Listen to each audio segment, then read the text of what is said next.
By June 2021, during the pandemic, there were marked differences in COVID-19 vaccination rates related to ethnicity, deprivation, and geography. Directors of Public Health and local authority staff's role was to support the NHS vaccination programme and maximise uptake, specifically for those from disadvantaged groups. Between July 2021 and March 2022, we interviewed directors of public health and other local authority staff in England about their experiences of trying to increase vaccination uptake. Public health teams reported that although some people were frightened and concerned about the COVID-19 vaccination, the major issue was in fact access to the vaccination. What we've noticed through some of our street conversations is not hesitancy as such, it's finding the space and time and energy to go and get vaccinated. So we've been trying to make it as easy as possible. The findings show a clear division between central and national government and local authorities that had negative impacts on the ability of local public health teams to respond flexibly. Decisions were made centrally without considering the skills, knowledge and experience of local teams and their established links with communities. The mass vaccination sites are only going to work for a finite amount of the population.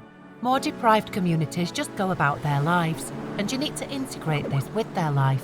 That wasn't always recognised, apart from at the local level, where you've got your ear to the ground in terms of what's working and what's not working. Local teams needed detailed local vaccination rate data. Data was held centrally, but access was restricted. Many teams had to patch together data from different sources to identify low uptake. The government have given us by name and address the number of people who test positive on a daily basis. We wanted that for the vaccine as well.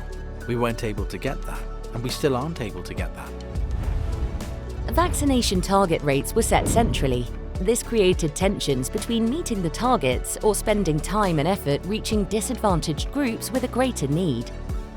Targets for vaccination programs need to focus on inequalities.